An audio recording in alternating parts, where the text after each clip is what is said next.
This is the Farm RPG Podcast. I am your host, Bhelogan. With this bonus episode this week, we are starting off with a discussion that I had with Auggie about lessons we have learned in our time doing the podcast. We follow that up with two interviews that Auggie did with Chloe and Jello.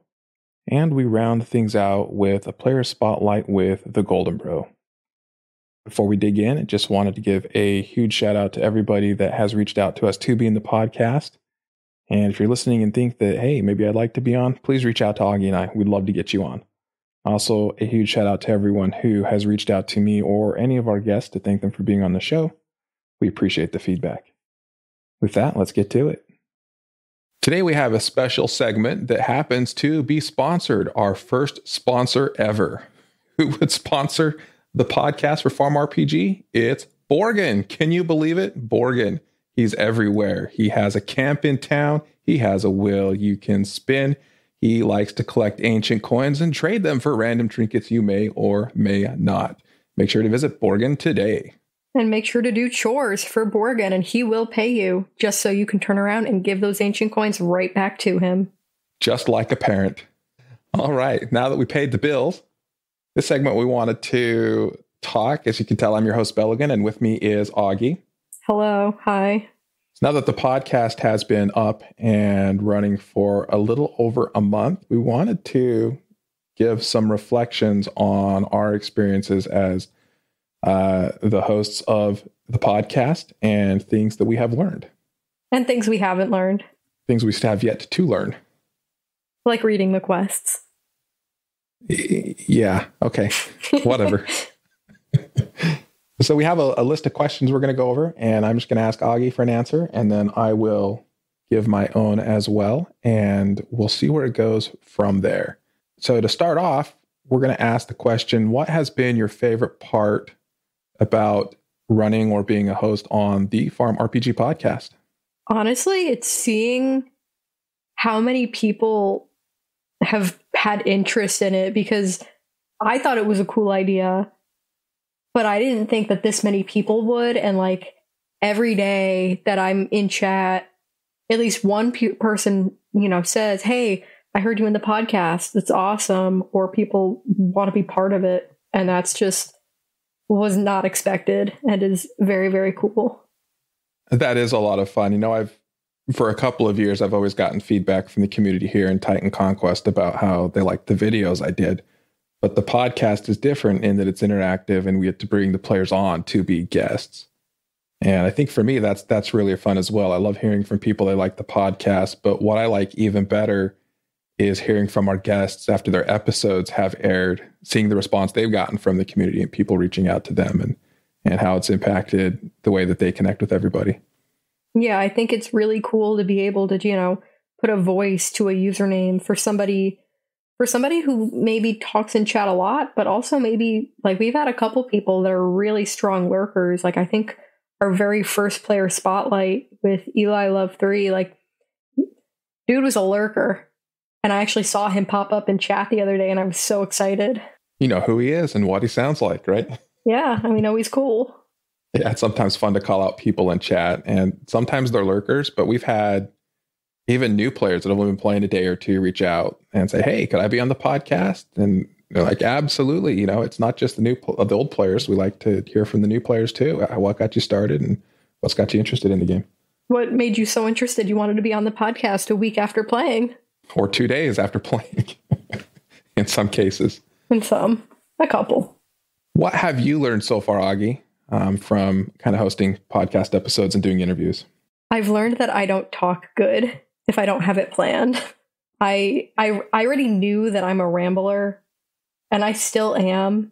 But if I don't have a vague, scripted thing, I will just get so off topic every time. And sometimes even when we do have our itinerary, it's hard for me to stay on topic 100% of the time. You go off the walls a bit. A little. Yeah. But I bounce back eventually. I don't feel too much of a struggle with that just because I have a fair amount of experience professionally in running sales calls as an apps engineer. And I always have a sales rep that kind of is running the call that we're working with.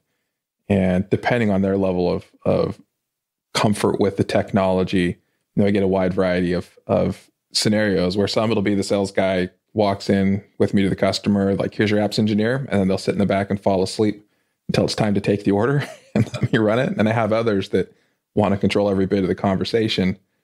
And then they just call on me when there's questions. But I've had a lot of practice at talking about and sounding like I'm an expert in things, even though sometimes I may have only seen it once or twice, but just, quickly putting together an outline. This is what we're going to talk about, A, B, C, and then go with the flow. So I don't know, maybe I ramble a bit, but. I mean, even this, I just messaged you like 15 minutes ago and I was like, hey, do you want to just do like hey, this is how the podcast is going from us. And you just whipped up a whole thing. Maybe that's my one talent. I can come up with crap to talk about on short notice, right? You can also make songs good. I would argue that point. I can make songs, but I wouldn't call them good. I would. So for me, I think some of the learning fun has been the back end and editing of the podcast. It's a little bit of a different animal than YouTube videos. Oh, for sure. I've had a couple of people reach out to me who do podcast editing regularly, saying, hey, we'll do some of this for free if you want. And usually I tell them, I've enjoyed this part so much, learning how to do it, that I want to do it myself, but I'm happy to take any feedback. And I've gotten some pretty good responses from people. One of the big things that I learned, when you're editing a YouTube video, you kind of want to cut out all the silence and you're trying to get everything condensed as short as possible for what you want to cover. But with a podcast, you need to leave a little bit more space to kind of let it breathe and flow more like a natural conversation. So I end up leaving in a lot of things I would totally cut out of a video just because I think it makes the conversation flow better. Yeah, no blooper reels yet. Maybe someday. In an upcoming episode, I do have some filter words we recorded with Temple of Stones flung in there, but that's wonderful. Mostly for fun. I mean, I was there, but it's all your fault too. Yeah. It probably is. So Auggie, who has been your favorite interview so far, either published or not published yet? It hasn't. Well, by the time this is out, it probably will be published. But Annie 8145 is just the most precious human being. I will always cherish her, and I will always not like, I can't think of the word. Where you like you're flexing, but it's someone else. Can't think of it. Yeah, I would please cut that whole part out because I'm still blanking on the bragging word. About your kids, right? Hyping her up, hype her up. That's it. No, we're gonna painfully listen to you stumble through all of that. I quit everything. No, but she's so wonderful, and she lurks in the chats. And the other day in giveaway chat, I saw somebody thank her for something, and I was like, she's here. No, but she was very, very fun. I actually, because I know her grandson, like in real life, who also plays, and I literally went to her house with my whole setup. It's not a very big setup. It's a laptop and a $50 mic. And I recorded at her house, and that for me was really, really cool. Also Trid was really fun. I got him good with a joke that he wasn't ready for. That Trid one was pretty good. I'm pretty sure that's going to be published by the time this comes out as well. Yeah, but probably tied between those two. But every one that I've done so far has been a good experience. Like I haven't had any be like, oh, that was kind of weird. Not yet. For me, I think all of them have been a lot of fun, especially when it's players that reach out and say, hey, can I be on? Or I call someone out in chat and say, hey, do you want to do it? And there are a few players that's been the case with. I still need to circle back with and get scheduled. I think my favorite ones, though, are the mechanics deep dives with Code Ranger. I love just asking questions and letting him go off on all the mechanics and not having to figure it out myself and being able to trust that they're generally right. Code Ranger's tagline should be, I do the math so you don't have to. Right? That's what people used to say about my spreadsheets. Belle does the math so we don't have to think about it. I'm like, you can trust my numbers, just know I'm going to revise it several times. Yeah. Figure out different angles or what we may have done wrong. It'd be like that. What's been the biggest challenge for you with the podcast? I feel like the biggest challenge has been scheduling. at least scheduling to get both of us on with players, which there are definitely some it's definitely like Bhelogan's podcast. I'm just kind of here, but I'm kind of here a lot. But I hop in when I can, and I know like I was on spring break and I did a lot of player spotlights, which was really cool. But I think scheduling and like the whole like the technical part of it, because that's not my specialty. I figured out how to use Audacity and I'm able to walk somebody through it. But yeah, probably that. And sticking to the script. I wasn't going to point that out, but yeah. Listen. Yeah, so the way we do this, we've used Audacity, we've used Zoom. Recently, thanks to Amberlin's suggestion, have been using Zencaster a lot, which in a lot of scenarios makes things easier. I personally like the audio I get from that better than Zoom because it kind of captures everyone's audio locally and then uploads it. Whereas if you have to do Zoom, it just records on the host computer, recording whatever gets streamed. So if you've got any digital glitching or anything Zoom's doing to the audio, that happens to it. Cleanest, obviously, is having everyone record locally with Audacity, although I've even had trouble with that with my mobile setup, where sometimes it doesn't record it right. I don't know why. I get this weird audio glitching in it, and I'm having to go back and then re-record my audio parts. Bhelogan confirmed as a robot. Sure. Whatever. The most challenging part, though, for me is just getting the time to edit everything together. We've got so much great content already recorded, even with the scheduling challenges. And there's so many people we'd like to get to. It's just like, dang, I really want to get these interviews in that are fresh so people aren't waiting too long. But I've also got this backlog. So maybe it's more scheduling what goes into the podcast. Yeah, like figuring out, which things you can put together, like a longer one and a shorter one versus like two really long ones. Right. And I've had a couple times where I'm like, I want to throw this interview in as well, but then it's too long. So it gets pushed out. Yeah, but everybody's will be pushed out. We promise. Bell promises. I don't do that part. They will all get out so long as my computer doesn't crash and I lose the audio. That's the only thing that may happen. Although I'm not anticipating it's a newer rig, so we should be good. Hopefully. All right. So the last question I'm going to ask, if there was something now that you could do different going back to the start with when we first started this podcast, what would you do differently? I would answer my describe the game in one sentence question differently. But it's been such a great talking point. I know, but it was so bad. It was horrible. I thought I enjoyed it. What about you? The struggle was real. What about you? For me, I would have gone back and gotten that music between segments in a lot sooner. I didn't have that in the trailer in 5 episodes. I just had kind of the intro and outro music. And that was the biggest feedback everybody gave, is you need something to break up the segments. So I did that later. I took the same song I stole from Dead Bushy on My Kid for the outro music. And I'm like, okay, here's another segment after the drop I can use for that. So it's actually the same song, just a different portion of it. And at some point, that song will actually be finished. She's still working on it and tweaking it. So it may sound quite a bit different when it's done than it is on the podcast. But it works. That'll be, yeah.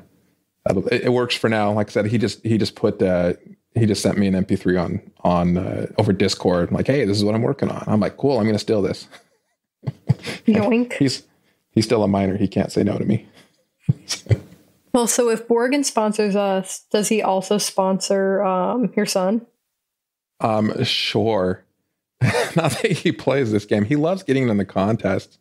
Though it's been a couple years now, but we had a art contest on even Titan Conquest, kind of like the meme contest that we did, where you could submit artwork or songs and things like that. And he actually won a bunch of AC in that game, which is kind of like gold in Farm RPG. So he's sitting on about 2,500 AC or something like that he won that he doesn't even use because he doesn't play the game. That's pretty funny. We should do an art contest. Best rendering of Buddy. That could be potentially traumatizing as well. It will be, but I think it would be worth it. I like the bad ones too. I always struggle with getting, especially adults that don't feel like they're artistic, to do some kind of art in my Dungeons and Dragons play-by-post games. I always like people to draw your character, even if it's terrible, And so to make the point, I refer them to this video I made called How to Draw a Hill Giant. And it's just an MS Paint with a couple circles and lines. And it's like, this is the bare minimum quality. If you can't even do this, grab your nearest 5-year-old, give him a box of crayons and let them have at it. Vaguely describe what you need and they'll do it. They'll get it done. Exactly. All right. That was my hastily thrown together outline for the segment about lessons learned from the podcast. Did you have anything else, Augie, that you wanted to add? What do you hope to see for the future of the podcast? I hope that we can get to everybody that listens to the podcast in one form or another to be spotlighted at some point, which means we may have content for a couple of years as the game continues to grow and you have some turnover in the player base. But I think for me, that's what I look forward to as a goal, is just bringing the community in more and continuing to use it as a tool to help grow the game and the community that way. Yeah, I think for me, it's about the same. And just, I think that, if the podcast and the game continue to grow over like 2 years, like think about how cool it would be to look back at the beginning and being like, wow, we were here. We really did that. Maybe someday we'll be sponsored by not just Borgen. Yeah, maybe we'll move up to have Jill sponsor us one day instead. Not Jill. I don't want Jill to sponsor us. Not Jill. She'll pay us in corn. Probably. She's got plenty of it now. Mm-hmm. What's the most exciting thing that you've done so far with the podcast? The easy thing to say was getting Firestream on and interviewing him. I'm not surprised that he came on. He was very supportive of the idea when we first launched it. And it was just a matter of fitting him in with scheduling. Right, scheduling. And it was partly I wanted to make sure that we had built it up and had a bit of a following before we threw that out there, rather than kind of starting with that and going downhill from there, right? Yeah. wanted to build up to it. So that's one of the highlights for sure. I also really enjoyed stealing my kids' artwork and using it and hearing feedback on that, because I'm much more proud as a parent hearing people like what my kids do than, even my own stuff. Yeah, I mean, it's a really, really cool picture. Like, it works. I'm a big fan. I think for me, the biggest, like, most exciting thing was like actually getting to do, at the time of recording, we've only done one, but like the item mastery roundtable, I kept like pinging everybody. I was like, when are we going to do this? Because people said they were interested. And then one night I was like, when are we going to do this? Can we do this tonight? And you were over in wherever you were traveling, and we got it like 4 or 5 people on. So there were 6 of us total, I think. And like, that was just really cool because I don't think we talked over each other too much, but like a multi-person thing. And I got to just talk about item mastery, which I love doing. And that was funny too, because you put an outline together like you were going to host it. And I'm like, okay, I can use some of this. Are you sure? Or if I take over, even though I'm coming in last minute? And you're like, yes, please. I just want to talk. Yeah. I didn't know, like, because I knew you were traveling and I didn't know if you'd be able to be around or not. So I was like, I'm going to just assume that Bell isn't going to be around and then hope that he is. And last minute, I made it. Got out of work where we were at for the week soon enough, back to my hotel room, and everyone was kind enough to wait a few minutes for me to get settled, and we kicked it off. And hopefully we'll have that out before this segment comes. Yeah, that'll probably be a pretty long segment, but fun.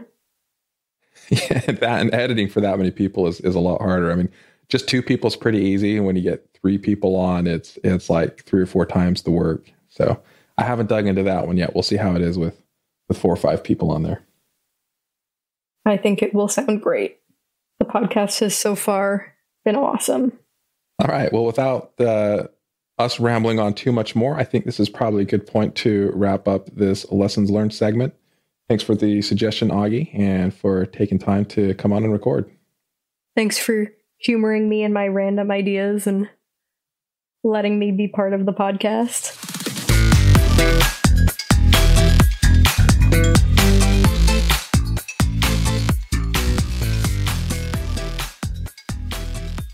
Welcome to another player spotlight on the Farm RPG podcast. I am Augie, and with me today, I have somebody that most people seem to know, Chloe. Hello. Hello, how are you today? Exhausted. I'm sorry to hear that, but I'm glad that you're here with me and with our listeners. Yeah. All right. Well, we'll kick things off with the player spotlight with the first question, which is, how did you learn about Farm RPG and how long have you been playing? I've been playing since August 23rd, and I was bored of the games that I had on my phone and just went scrolling on the App Store. And Farm RPG happened to be one of the suggested games, and I was already into farming games, so I just decided to give it a shot. Okay, cool. Well, if you had one sentence, how would you describe Farm RPG? Number go up. Number go up. I like that one. Number go up. RPG. So where did your username come from? Originally it was Clyde, as in Bonnie and Clyde, because my original, not my original name, but my name was taken. Then one day somebody I know, I think it was my sister, told me that my name was available, and then I just asked for it to be changed. Cool. Yeah, because I remember back when like I first started seeing you around and it was Clyde, and like everybody was like, oh, Clyde's a girl, and I was like, oh, cool. And then you changed to Chloe, and like I didn't know who Chloe was. I knew who Clyde was. Yeah. One and the same. Always. Well, besides Farm RPG, what other games do you like to play? Right now I'm playing Far Cry 6 and Dying Light 2. I want to get into Elden Ring, but I know if I start it, I won't finish Dying Light, so I'm just trying to finish that first. Yeah, I know so many people are playing Elden Ring right now. I'm not a Souls gamer. I'm not good. I can't get good. I just get sad. Yeah, I've never played any of the Souls games, so I'm assuming I'm going to die a lot. Yeah. It looks really cool, though, and there's character creation, so that's pretty cool. And it's open world, which is one of my favorite things. It's also one of my favorite things. I'm currently still playing Horizon. I don't know when this airs, if I'll be done with it by then, but I like Horizon because there's an easy mode, personally. Listen, I really am that person. It's bad. It's bad. It's okay. If given the choice, I always choose story mode. Yeah, unless you lose out on collectibles like in Uncharted, which I didn't know when I literally played through the entire first game on story difficulty or exploration, and there were no little treasures to find. And I was like, where are the treasures? I was like 2/3 of the way through the game, and my boyfriend looked it up, and he was like, oh. I was like, you lied to me. You said I would be fine.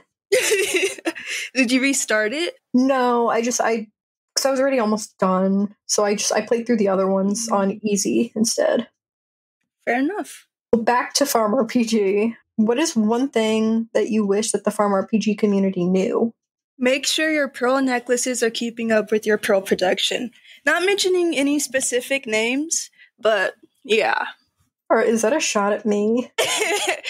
Yes, it is. That's a direct shot at me. Oh my gosh. Wow. Well, I'm going to open it up right now. For reference, at the time of recording, my pearl necklaces are at about 97,000, and my pearls are at about 77,000. So, wow, that kind of hurt. Please fix it. I promise it's not that hard. Once I Grandmaster pearl necklace, I'm not going to be crafting them anymore, so it'll catch up. Yeah. Yeah. All right, well, tell us an interesting fact about yourself. I'm a mechanic in the Army, but I work in the office because I'd much rather be on a computer all day than do actual mechanic work. We love to see it. Yeah. So as in mechanic, like, do you fix like a car mechanic? Yeah, just on military vehicles. So not my 2015 Honda Civic. No. Dang it. Sorry. That's okay. Anything else that you wanted to talk about on the player spotlight? No, that's about it. Okay, well, I hope we see you again in another segment. And thank you for joining us. Thank you for having me.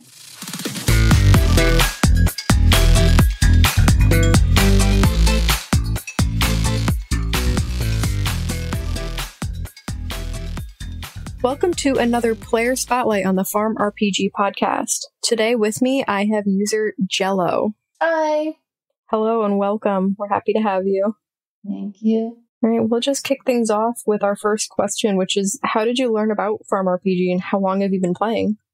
I learned about Farm RPG from the Apple App Store, and I've been playing since the beginning of January. Twinsies also learned about it from the App Store. Cool. If you only had one sentence, and it can be a run-on sentence if it needs to be, how would you describe Farm RPG? I would say that Farm RPG is filled with a lot of wholesome people trying to help each other out. I like that. That's a good one. It's still, almost every single one has been better than mine, because I think mine was the first spotlight. So I really set the bar pretty low, but everybody is just phenomenally out past me on that. So where did your username come from? Because I know you recently changed it slightly. Yes. Okay, so before it was Lito Jello, like Little Jello. And I made that when I was in 4th grade, when everyone around me had like AIM, and then we were putting, instead of spelling out the whole little, we were putting LITO. So I thought, this was going to be a game where I couldn't put like a plain username, and I thought it has to be like pretty unique. And I thought I wouldn't really be interacting with people in the first place, so that's why my username was like that. But it came from, 4th grade. Well, I like that. It's adorable. And then why did you change it? Just because? Because people were confusing how to say little. Or they're like, is it Lito? Are you a male? Is that your name? Yeah, I always thought it was Lito Jello. Yeah. But Lito Jello. Mystery solved. All right, well, besides Farm RPG, what other games do you like to play? I've recently been playing Lost Ark, and I kind of play Farm and Lost Ark side by side with each other. But other than that, I usually play things like Minecraft Dungeon, Terraria, League of Legends, things like that. Cool, I also like Minecraft, and I don't know that I've played any of those other games, but I know of them. That's got to count for something. Yes. So, what is one thing that you wish the Farm RPG community knew? Because I know you're very active, in the chats. So, the community. Well, I guess one thing I want them to know is if I ever, because I like trolling a lot, and I like to be fun on there, and if I ever accidentally offend someone, that definitely was not my intention for most people. So a pre-recorded apology to those. Yes, a pre-recorded apology. Yeah, I think I don't think you're alone in that, where a lot of people do just want to have fun, and I mean, generally the majority of people, know not to take it too far, but you never know if you say something that might accidentally upset somebody, without meaning to. Yeah. So I think, that is a good thing to keep in mind is, did this person say this like genuinely jokingly, or were they really trying to get on my nerves? Yes. Usually they're not trying to get on your nerves. Yeah. Occasionally you might find somebody that is. Just let us deal with that person, but we like to have fun. Yes. And for our last question, tell us an interesting fact about yourself.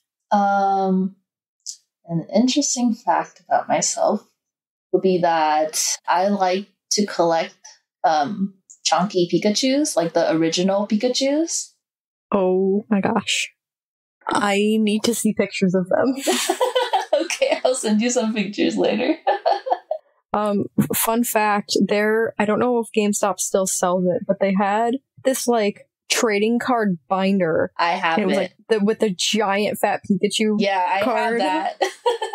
I'm so happy about that. Yes, I have 2 of it. I was telling my husband I'm gonna frame one, and then the other one can just be backup.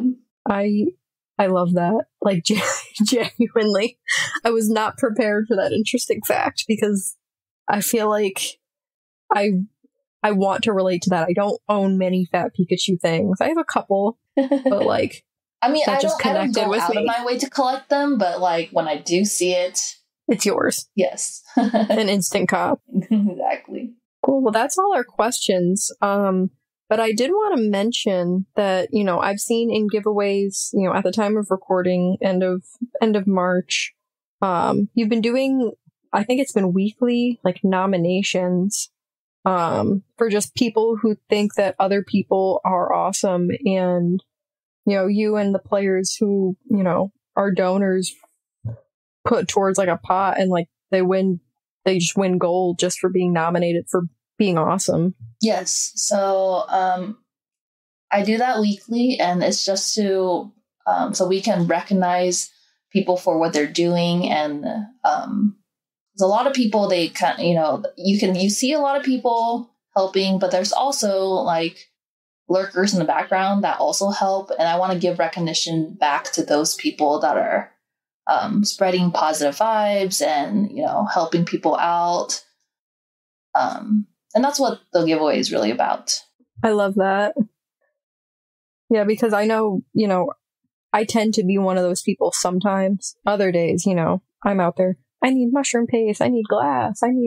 But, you know, I know like there are a lot of people even that just send me random stuff all the time without saying a word. Like I'm not even online, and I just log in and my mailbox is full of fun stuff. And so we're like, where did you originally like get that idea, and like how did you start the first one? Well, I wanted to give back somehow, but I didn't. I wanted to give back to those people that have positive influences. I didn't want to be like it to be random. Right. And I don't know, just a little, it's just because I used to be a teacher, and I don't know, that's just my little teacher. I like to give recognition to. You like to give recognition to the quiet kids that don't cause problems. Exactly. I work in a school, so like I genuinely and truly know what you mean. Yes. Anybody else in education also will very strongly relate to that. Like, yes. Yeah, because I feel like a lot of the times the kids that are, or the, I guess, players too, that are the loudest, you know, that are seen the most or the most known, but that's not always the case. Like, you know, look at little, you know, person that just doesn't talk and chat, but will just go sit in giveaways and just give people stuff. Yeah. And sometimes it's just nice to give recognition, even just to people, just tell them, hey, I know you're always here. I appreciate you for all that you do. Like, it's just nice to hear that. Yeah, I appreciate you being, you know, good vibes in the farm RPG community. Thanks. Well, I can't really nominate you because I feel like that wouldn't really work. And I feel like you wouldn't be able to pick yourself as a winner. No. But I do like reading it, and then it's, you know. Yeah, but if I could nominate you, I would. Definitely positive vibes. Thanks. We love to see it. Do you have any final comments or things, final words of encouragement for the podcast? Be yourself, have fun, and Rosie, make sure you accept my stuff. That's a fun one. I know what that's in reference to. All right. Well, thank you for joining, and it was a pleasure to have you. Thank you, and thank you guys for having me.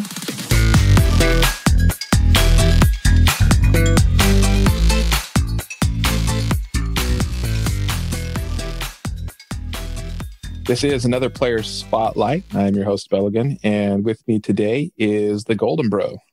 Hello.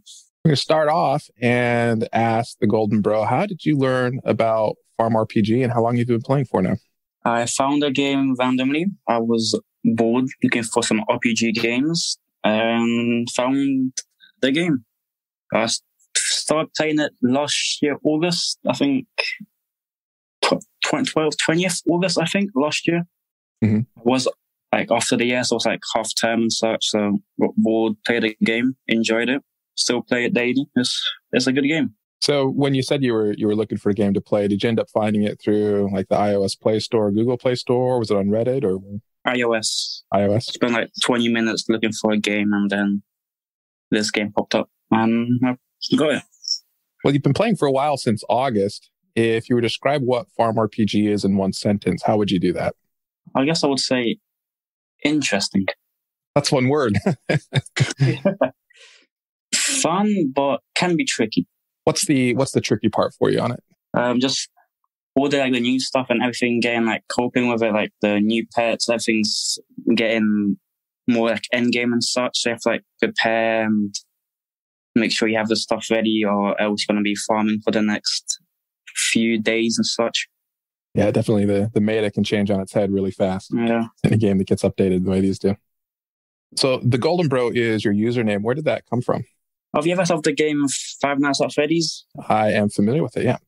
So you know how there's the FNAF 4, there's the Spring Bunny and the Fedber person, the character, end of their cutscenes. Right. I'm mostly familiar with the concept. I know my kids have played it. I haven't played it much myself, so I'm not familiar with all the animatronics intimately. But okay. But because I used to be a big fan of the game, and FNAF was my favorite, especially the Golden Freddy as the character. Mm-hmm. So the name kind of came out of that. But I used to have another friend who was someone else. We had different names, and then we just combined it into this. And then that's how it kind of became a thing. Awesome. So how long is this a name you use typically everywhere you go, or is it kind of unique to Farm RPG? Oh yeah, everywhere. I think for the last 10 years. Is it 10 years? All right, that's good. That's a good span. Yeah. I don't remember really how long. Sounds potential. I'm not sure how old Five Nights is. Yeah. It's been around for a while then. Yeah. I was looking how long it's been, but yeah, not really 10 years. It just felt forever. Just feels that long. Yeah. Happens when you get older. How long ago was that? You don't know if it was 2 years ago or 30 years ago. It seems kind of the same at some point. Yeah. It's it's many years ago at least, so I don't know. So in addition to Five Nights at Freddy's and Farm RPG, what kind of games do you like to play? Well, I usually just play Farming Simulator on my Xbox, or Stardew Valley on my Xbox as well. So basically farming games, that's what I mostly play.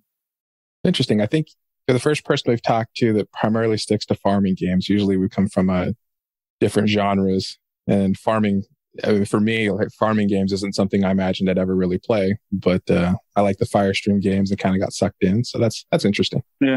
I used to grow up with Call of Duty, GTA 5 and other games like that, but I always stayed with the farming games the closest.